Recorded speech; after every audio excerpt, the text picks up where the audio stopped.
제가 몇 주 만에 선지 혹시 기억나시나요? 참 오랜만에 이 사부 예배 강단에 제가 서는 것 같습니다. 담임 목사님께서 그리고 전선생님 두 분께서 계속 번갈아 가시면서 저의 자리를 이렇게 노리셔가지고 제가 설 자리가 없었습니다. 제 능력이 안 되는지라.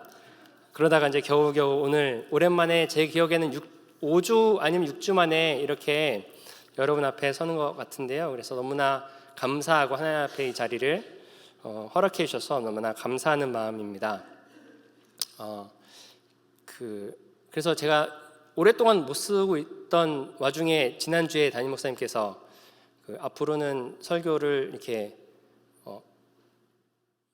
한 번씩 하시겠다. 목사님도 하시고 저하고 담임 목사님, 전사님도 하시고 이렇게 얘기하셔가지고 되게 나는 더 여러분 이 사부 예배에서 여러 말씀을 더 나누고 싶은데 어떻게 나를 이렇게 밀어낼 수가 있지? 농담입니다. 네, 그랬는데 담임 목사님께서 연초에만 이제 1월이나 아마 1월만 그렇게 하시고 6월부터는 저와 전사님께서 이렇게 맡아서 같이 이렇게 더 말씀을 많이 전할 기회를 주신다고 하셨습니다. 그래서 여러분 너무 걱정 마시고 더 자주 뵐 수 있을 것 같습니다. 그럼 함께 말씀 읽어볼까요? 우리 이사야서 60장 1절에서 9절 말씀 함께 저와 여러분 돌아가면서 번갈아 가면서 교독하도록 하겠습니다. 일어나라 빛을 발하라 이는 내 빛이 이르렀고 여호와의 영광이 내 위에 임하였음이니라.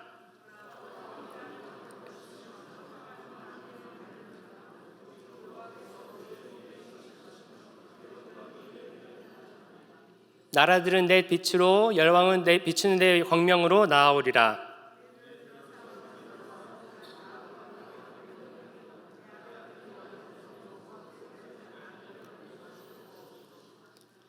그때 내가 보고 희색을 바라며 내 마음이 놀라고 또 화창하리니 이는 바다의 풍부가 내게로 들어오며 열방의 재물이 옴이라.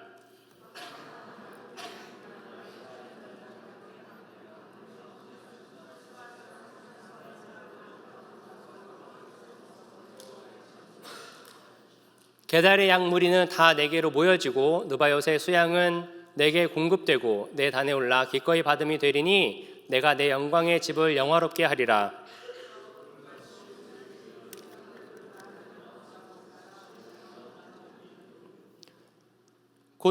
함께 읽도록 하겠습니다. 곧 섬들이 나를 앙망하고 다시스의 배들이 먼저 이르되 원방에서 내 자손과 그 은금을 아울러 싣고 와서 내 하나님 여호와 이름에 드리려 하며 이스라엘의 거룩한 자에게 드리려 하는 자들이라.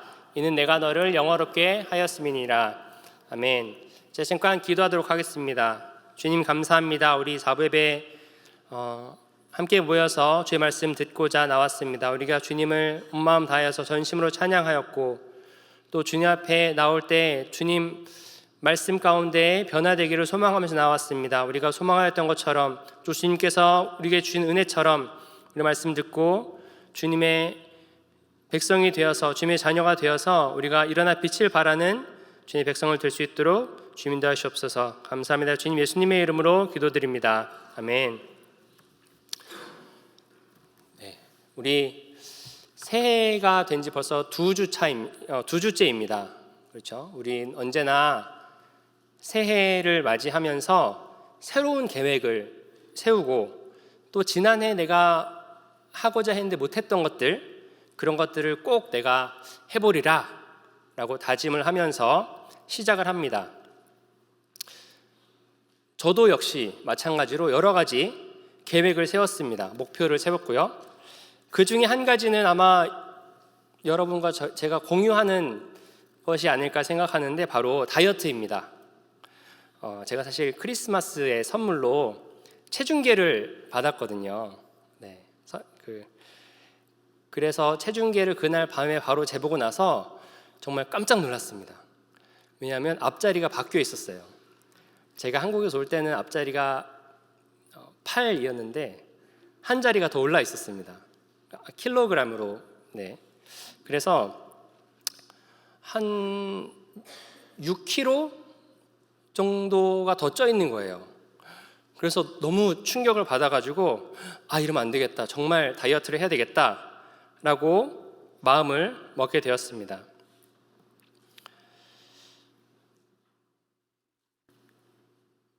그런데 재밌는 것은 이렇게 우리가 계획을 세우거나 목표를 정하는 것이 꼭 이렇게 새해일 필요는 없는데, 우리가 뭔가 새롭게 시작하는 그때에 맞추어서, 사실 차이가 없잖아요. 어제나 오늘이나 12월 31일이나 1월 1일이나 상관이 없는데, 제가 크리스마스 때 선물을 받았잖아요.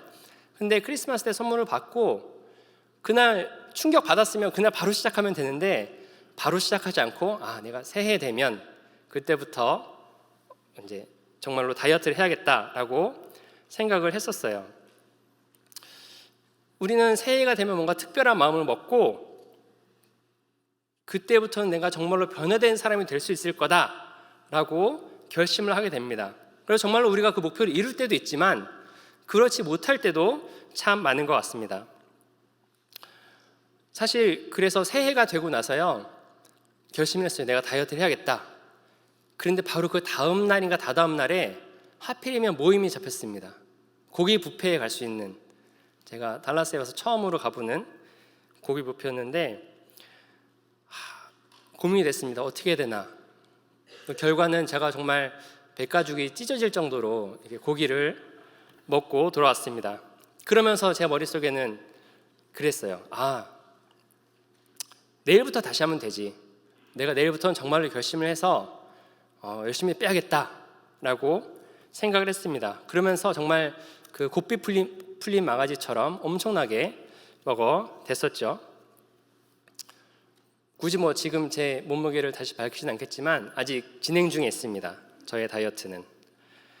우리는 이렇게 계획을 짤 때 뭔가 꼭 이룰 것처럼 그런 마음을 가지고 짜지만, 시간이 점점 지나면서 그런 우리의 결심은 흐려지게 마련입니다.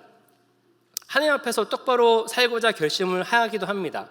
이스라엘 백성도 마찬가지였습니다. 이스라엘 백성도 내가 하나님 앞에서 올바로 살아야겠다라고 항상 마음을 먹는데, 과연 그들은 하나님 말씀을 잘 지키면서 살아갔을까요? 여러분 잘 아시다시피 사사기를 보면, 사사기는 계속해서 하나님 앞에 잘못했다고 용서를 구하고, 그래서 하나님이 다시 회복시켜 주시면 다시 또 범죄하고, 그래서 하나님이 또 그들을 벌하시면 다시 또 하나님 앞에 무릎 꿇습니다. 하나님 죄송합니다, 잘못했습니다. 그리고 나서 하나님이 또 다시 회복시키시면 또 막 자기 멋대로, 자기 소견 대로 행하고, 이런 일들이 계속 반복이 됩니다. 그러면서 하나님이 또 주변 나라를 통해서 그들을 치시죠. 그게 계속 반복이 됩니다. 우상 숭배했다가 다시 하나님께 돌아왔다가 또 다시 우상 숭배했다가 또 하나님께 돌아오는 이런 것들이 반복이 됩니다. 그럼 이스라엘 백성들이 회개했던 것이 그냥 속마음은 없는, 진정성 없는 그런 회개였을까요? 저는 그렇지 않다고 봐요. 왜냐하면 하나님이 정말 그들의 마음을 보시고 다시 돌이키셨거든요. 그들이 그 당시에는 정말 진정으로 회개했기 때문에 하나님이 그들을 다시 용서해 주시고 다시 하나님의 백성으로, 주님의 품 안으로 거두어 주신 것입니다.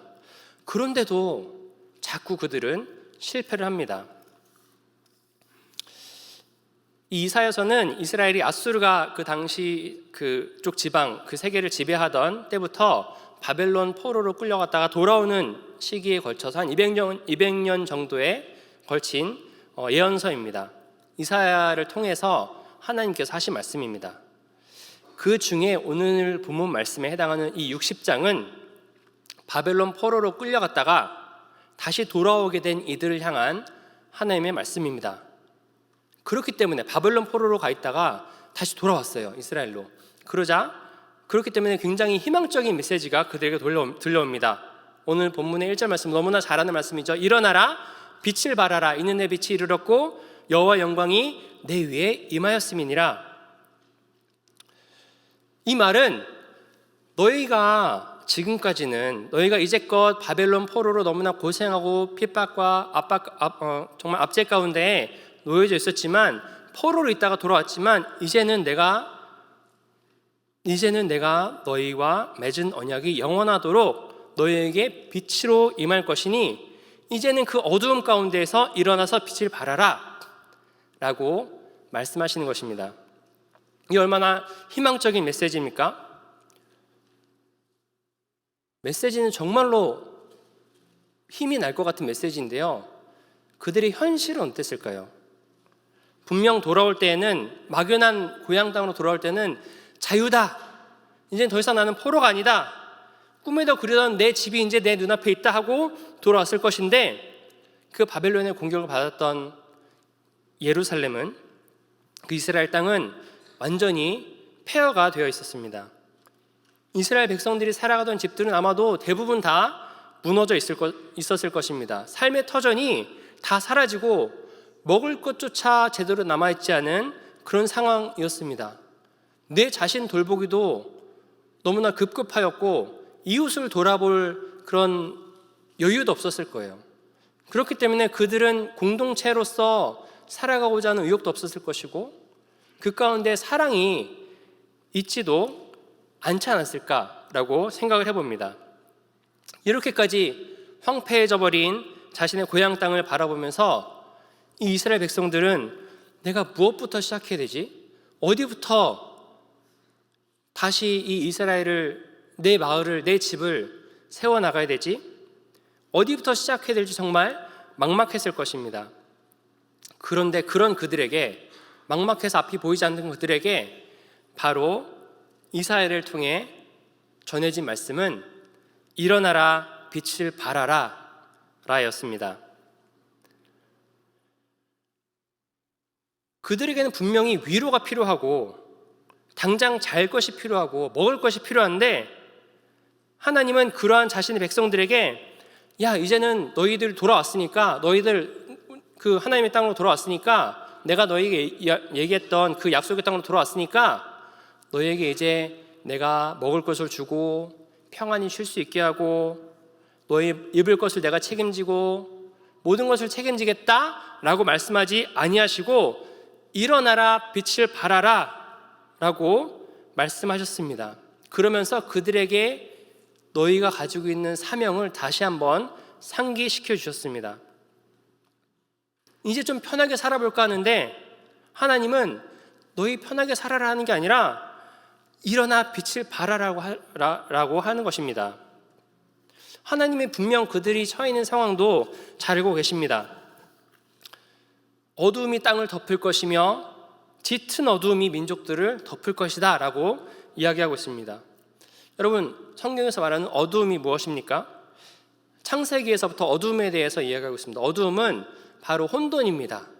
질서 잡히지 않은 것, 혼돈. 그런 질서가 잡히지 않은 무질서의 세계를 이야기하고 있습니다. 그 무질서 가운데에는 사랑이 없고 배려가 없고 무력감만 있을 뿐입니다. 서로가 서로를 보지 못하고 나만의 생존도 확실하지 않은 그런 사회라는 것입니다. 그래서 나만 생각하기도 정말 급급한 그런 상황입니다. 그런데 그 가운데에 예수님, 하나님께서 너의 빛이 왔다. Your light has come. 그 빛이 비치자 주의 영광이 너의 앞에 떠올랐다라고 이야기합니다. 마치 그 어두운 밤 가운데에서 아침 해가 떠오르는 것처럼, 그때 빗줄기가 우리 가운데 비추는 것처럼 그 이스라엘 백성들에게 비치면서 여호와의 영광이 그들 가운데 있던 어두움을 씻겨 내려가고 있는 것입니다. 하나님이 그 이스라엘 백성들에게 주셨던 사명이 있습니다. 그 사명이 무엇입니까? 이것도 창세기에서부터 우리가 찾아볼 수 있습니다. 창세기 12장 3절에 땅에 사는 모든 민족이 너로 말미암아 복을 받을 것이다 라고 하는 것입니다. 하나님이 이스라엘에게 주셨던 사명은요, 모든 민족이 너로 말미암아 복을 받을 것이다 라는 것이었습니다. 그렇기에 하나님은 그 약속을 이루시기 위해서 그 백성들에게, 폐허가 다 된 땅 앞에 망연자실하고 있는 백성들에게 일어나라 빛을 발하라 라고 말씀하시는 것입니다. 하나님은 그렇다고 해서 그들에게, 이스라엘 백성들에게 무작정 야 너는 나와 한 약속이 있으니까 무작정 그냥 그 약속을 감당해라, 사명을 감당해라 라고 말씀하지 않으십니다. 온 땅을 뒤엎은 어둠과 혼돈 가운데서 오직 하나님의 백성에게만 여호와의 빛이 임하였고 그 하나님의 영광의 빛이 그들이 사명을 감당할 힘이 되어 주었습니다. 하나님은 분명히 우리가 힘들 때, 지쳐 있을 때 우리에게 위로를 주시는 분이에요. 그렇지만 단순히 위로만 주시는 것이 아니라 우리에게 새로운 소망을 주시고 우리에게 또한 새로운 사명을 주십니다. 예수님께서는 마태복음 11장에서도 이렇게 이야기하고 있습니다. 11장 28절, 29절 그리고 30절까지 함께 읽도록 하겠습니다. 수고하고 무거운 짐진 자들아 다 내게로 오라. 내가 너희를 쉬게 하리라. 나는 마음이 온유하고 겸손하니 나의 멍에를 메고 내게 배우라. 그러면 너희 마음이 쉼을 얻으리니 이는 내 멍에는 쉽고 내 짐은 가벼움이라 하시니라. 아멘. 여러분, 예수님이 무엇라고 하십니까? 예수님이 야 너희네 많이 지쳤지? 너희들 정말 가진 짐 무겁지? 야, 다 나한테 와. 나에게로 와. 내가 너희를 쉴 수 있게 해줄게. 그런데 그냥 쉼이 어떤 쉼이냐면 나의 멍에를 메고 나의 뜻을 따라서 나의 뜻을 배우면 너의 마음이 쉼을 얻을 거야. 내가 너에게 멍에를 준대. 내가 너에게 주는 멍에는 정말로 쉽고 가볍단다. 세상의 멍에와 달라서 내가 너에게 주는 멍에는 쉽고 가볍단다. 이런 예수님의 말씀을 봤을 때 우리가 하나님의 사람이 된다는 것은, 우리가 주님 안에 거한다는 것은 단순하게 그냥 마음의 안식을 얻고 평안을 얻는 데서 끝나는 것이 아닙니다. 우리는 예수 그리스도의 빛이 우리 가운데 왔을 때 우리가 그 빛으로 회복을 얻고 회복을 받고 우리의 정체성을 다시 알게 되고, 아 내가 사명을 감당해야 될 사람이구나, 아 내가 하나님의 약속을 받은 사람이구나, 그런 나의 정체성을 깨닫고 다시 하나님의 일들을 잘 감당하는 자가 되어야 한다는 것입니다. 그것으로 인해서 우리는 회복될 수 있습니다. 그것으로 인해서 다시 우리는 힘을 얻을 수 있습니다. 그런데 우리는 때로 불평합니다. 하나님 저는 그냥 하나님에서 쉬고 싶어요. 하나님 저한테 다른 사명 감당하라고 말씀하지 말아주세요. 전 아직 부족합니다. 전 아직 준비가 안 돼 있어요. 예수님께서는 우리에게 말씀하십니다. 내 멍에를 메고 내게 배우라. 그리하면 내가 너희를 쉬게 하리라. 우리가 힘들어서 주님 앞에 왔을 때 마치 그냥 목욕탕 온 것처럼 그냥 그 뜨끈한 탕 안에 앉아가지고 쉬면서 콧노래 그냥 부르면서 내 마음의 안식을 얻고 그러고 싶을 때도 있지만 그것이 아니라 하나님이 우리에게 주신 멍에 그것을 감당해야 한다는 것입니다. 왜냐하면 하나님이 우리와 함께 하기 때문에 우리가 그것을 감당할 때 그것이 우리에게 회복이 될 것입니다. 그렇게 너희가 일어나서 빛을 발하면 주변에 있는 많은 이방인들이, 많은 나라들이 너희의 빛을 보고 주님께로 올 것이다, 하나님께로 올 것이다. 허다한 이방인 나라들이 너희에게로 와서 하나님을 찬양하고 하나님의 집을 영화롭게 할 것이다 라고 이야기합니다. 아브라함한테 처음 약속하셨을 때도 아브라함은 단지 하나의 가정이었을 뿐이었습니다. 그런데 그에게 이르기를 너는 복의 근원이 될 것이다. 너를 통해서 복을 얻게 될 것이야. 모든 열방이 복을 얻게 될 것이야 라고 말씀하셨습니다. 그 말씀을 이루어 나간 하나님께서 이제 포로 생활을 마치고 돌아온 이들에게, 몸과 마음에 지쳐있는 이들에게 너희를 통해 다른 이들이 나 하나님을 경외하게 될 것이고 그들이 주님을 찬양하는 복을 누리게 될 것이다 라고 이야기하고 있습니다. 이건요 60장 전에도 사실 그 전부터 이스라엘 백성들에게 계속 하나님이 해주시던 말씀입니다. 이사야서 6장에 보면 이사야가 하나님을 뵙는 장면이 나옵니다. 거기서 하나님께서 이사야에게 무엇이라고 말씀하시냐면, 야, 저 이스라엘 백성들이 너무나 자꾸 우상 숭배를 하고 너무나 패역하였어. 내가 그것을 더 이상 볼 수가 없다. 내 마음이 너무나 찢어지기 때문에 그 이스라엘 백성들을 다 멸할 것이다. 다 없애버릴 거야. 하지만 그 가운데에서 다 나무를 베어버린 그 나무 그루터기에서 거룩한 씨가 남아서 그 씨로부터 다시 시작할 것이다. 여러분, 황폐해져 버린 그 땅 가운데에서 그 마주한 현실 앞에서 그루터기와 같이 남은 자들, 그들을 통해서 하나님은 일하시겠다라고 말씀하시는 것입니다. 너희를 그냥 잘 먹고 잘 살게 해줄게. 그게 아니라 너희를 통해서 다른 사람들이 하나님을 알도록, 하나님을 경외하도록 할게 라는 말씀인 것입니다. 이 말씀을 통해서 하나님이 우리에게 무엇을 보여주시냐면요, 하나님은 우리가 얼마나 준비가 잘 되어 있고 세상 가운데 얼마나 영향력을 미치느냐를 보시고 우리를 쓰는 것이 아니라는 것입니다. 아브라함의 한 가정으로부터 시작되었고 포로 생활을 마치고 돌아온 지쳐있는 백성으로부터 시작되었으며 그 그루터기에서 나오는 하나의 씨앗으로부터 하나님은 다시 한번 약속의 말씀을 우리에게 주시고 하나님은 우리를 통해서 하나님의 일들을 해 나가십니다. 그것이 바로 하나님의 선교입니다.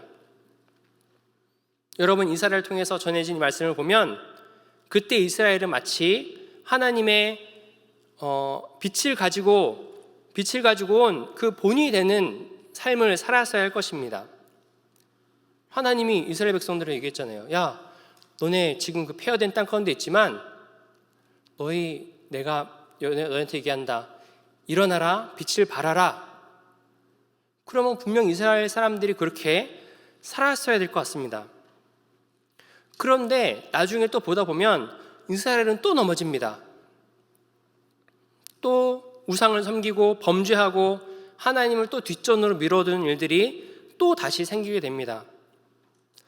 그럼 분명 이건 이사야의 예언인데, 이사야의 예언, 잘려버린 그 나무의 그루터기로부터 시작되는 약속의 말씀, 너희로 모든 민족이 복을 얻게 되리라, 이 말씀은, 그 예언의 말씀은 그냥 없어져 버린, 그냥 끝나버린 것이 될까요? 아닙니다, 여러분.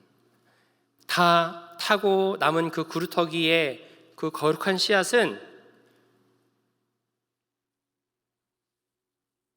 예수 그리스도가 우리 가운데 오심을 이야기하고 있었던 것입니다.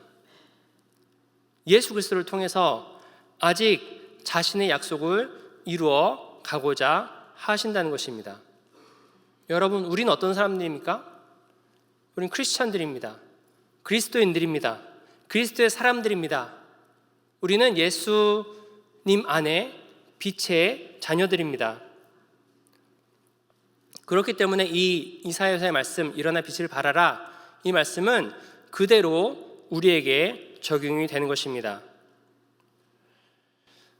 지금 여기 앉아있는 이곳에는요, 예수님을 정말 나의 구주로, 나의 주님으로, 우리의 주님으로 고백하는 분들이 있을 것이고, 또 아직은 예수님이 우리의 주님 되신 마음으로 고백하지 못하는 그런 분들도 있을 것입니다. 아직 나는 내 마음 가운데 확신이 안 선다. 아직 나는 내가 주님이 나의 주님이신지 모르겠다. 그렇게 생각하신다면 여러분, 어두움 가운데서 여러분 가운데 비추는 그 빛으로 나오십시오.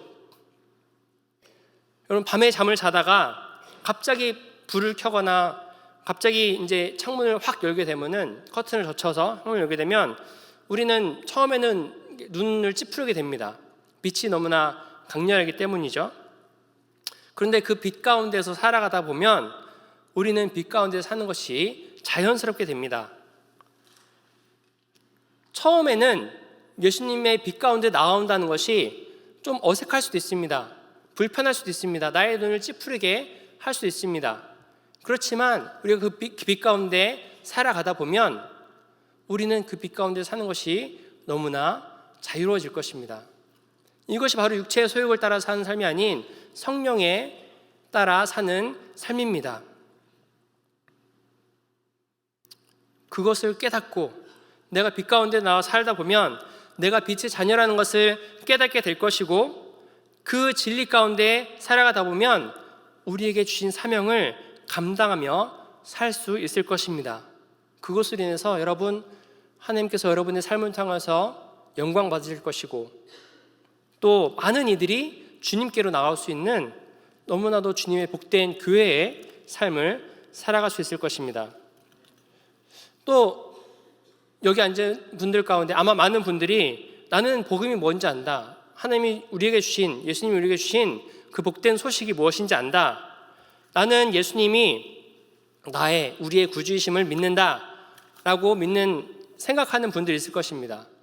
그런 분들 손 한번 들어보시겠어요? 나는 예수님이 나의 구주이심을 믿는다. 네, 감사합니다.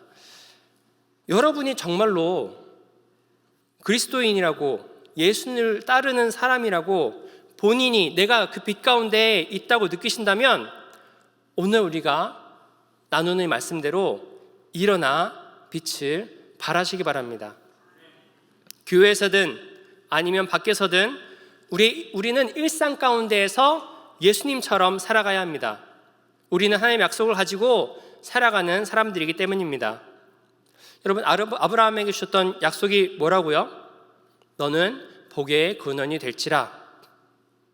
사실은 그 우리말 성경에는 너는 복의 근원이 될지라라고 나와 있지만 너는 복이 될지라라는 말이 조금 더 원래의 해석과 맞습니다. 그래서 하나님이 아브라함에게 너는 복의 근원이 될지라가 아니라 너는 복이 될지라 라고 이야기하고 있는 것입니다. 그 말씀처럼 예수님을 통하여 빛 가운데 우리를 부르신, 빛 가운데 거할 수 있도록 우리를 부르신 예수님처럼 우리는 또한 빛으로 세상에 나아가야 합니다. 그 약속의 말씀을 성취하면서 우리가 복이 되어서, 우리가 빛이 되어서 세상 많은 민족들이, 나라들이 주 앞에 나올 수 있도록 그렇게 살아가는 저와 여러분 되시기를 소망합니다. 그래도 아직까지도 저는 그럴 상황에 놓여 있지 않습니다. 저는 아직 준비가 안 됐습니다. 저는 사명이 아직 뭔지도 모르겠어요. 그렇게 생각하는 분들 분명히 있을지도 모르겠습니다. 제가 비밀 하나 알려드릴까요? 저도 그렇습니다. 저도 아직 정확히 내가 어떤 삶을 살아야 할지 모르기 때문에 고민하고 또 기도하면서 하나님, 내가 어떻게 사는 것이 정말 성령의 삶을 따라 사는 삶입니까? 어떻게 사는 것이 빛의 사람으로 살아가는 것입니까? 아직 정확히 모릅니다. 그렇지만 하나님께서 우리에게 복음을 감당하라고 하셨으니, 우리에게 일어나 빛을 발하라고 하셨으니 그 말씀 붙들고 나아가는 것입니다. 며칠 전 금요 기도회 가운데 청년들과 이런 기도 제목을 나누고 함께 기도했습니다. 그동안 아닌 것처럼 제가 지내왔지만 티가 났을지 모르겠어요. 내 안에는 두려움이 있습니다. 공동체, 저에게 맡겨진 청년 공동체를 어떻게 이끌어 나가야 잘 이끌어 나갈 수 있을지, 정말 어떤 길이, 어떤 방향이 옳은 방향인지 아직까지 그런 두려움이 있습니다. 그래서 내가 그 두려움을 보고 있다 보면 정말 내가 여기에 적합한 사람인가? 라는 그런 생각이 들 때도 있습니다. 라는 이야기를 나눴어요. 그러면서 무슨 얘기를 했냐면, 그렇지만 내가 확실히 하나 알 수 있는 것은 우리 청년 공동체 가운데, 우리 교회 가운데 하나님께서는 우리를 소망의 빛으로 인도하고 있다는 것입니다. 그렇기 때문에 내 안에 있는 두려움은 언제나 있겠지만 내가 앞으로 이곳에서 이 청년부를 청년부를 인도하면서 청년부의 목사로서 계속 사역하면서 두려움은 계속해서 남아있겠지만 더 이상 그 두려움을 보고 싶지 않습니다. 내가 그 두려움에 집중하지 않기로 합니다. 내가 집중하고 싶은 것은 우리 청년 공동체 가운데 주시는, 우리 교회 가운데 주시는 그 소망의 빛입니다. 그렇게 살아갈 수 있도록 기도해 주십시오라고 제가 청년들에게 부탁했습니다. 우리가 처해 있는 상황이나 환경은요, 언제나 우리를 두렵게 만듭니다. 우리 한 발짝 물러서게 만듭니다. 내가 사명 감당할 만한 사람이 아닌 것 같은데, 내가 아직 이렇게 여기까지 할 수 있는 그런 사람이 아닌 것 같은데, 나에게는 이런 어떤 직분에 걸맞는 역할이 아닌 것 같은데, 그런 마음 들 수는 있습니다. 언제나 누구나 다 들 수 있습니다. 그렇지만 거기에 휩쓸려서는 안 된다는 것입니다. 여러분, 도종환 시인의 흔들리며 피는 꽃이라는 아주 유명한 시를 다들 아실 것입니다. 제가 잠깐 읽어드리겠습니다. 흔들리지 않고 피는 꽃이 어디 있으랴. 이 세상 그 어떤 아름다운 꽃들도 다 흔들리며 피었나니 흔들리면서 줄기를 곧게 세웠나니 흔들리지 않고 가는 사랑이 어디 있으랴. 젖지 않고 피는 꽃이 어디 있으랴. 이 세상 그 어떤 빛나는 꽃들도 다 젖으며 피었나니 바람과 비에 젖으며 꽃잎 따뜻하게 피웠나니 젖지 않고 가는 삶이 어디 있으랴. 여러분, 바울 사도가 뭐라고 얘기했습니까? 내가 비천에 처할 때도 있고 내가 풍부에 처할 때도 있지만, 그 말은 내가 정말 힘들었던 때도 있고 내가 정말 잘 나갈 때도 있었지만, 내가 가난할 때도 있었고 내가 부자일 때도 있었지만, 나는 어떤 상황에서든지 내게 능력 주시는 자 안에서 내가 모든 것을 할 수 있습니다. 나의 능력 주시는 자 예수님 안에서 내가 모든 것을 할 수 있습니다 라고 고백했던 것을 봅니다. 저도 여러분도 다 하나님의 계획 가운데 살아가고 있습니다. 각자가 처해 있는 신앙의 단계들, 스테이지는 다 조금씩 다를지 모르겠습니다. 그렇지만 우리는 다 주님을 알아가고 있고 또 주님의 뜻대로 살아가고자 이 자리에 나와 있습니다. 오늘 마지막으로 다시 한번 우리 성도 여러분들께 부탁드립니다. 그의 빛 안에 거하십시오. 그리고 그 주시는 빛으로 사명 감당하며 살아가십시오. 우리와 함께 하시는 그 임마누엘의 하나님이 연약하고 보잘것없이 보이는 우리를 통해서 하나님의 일들을 이루어 나갈 것입니다. 그리고 그 빛으로 살아가는 삶이 우리를 회복해 하실 것입니다. 기도하겠습니다.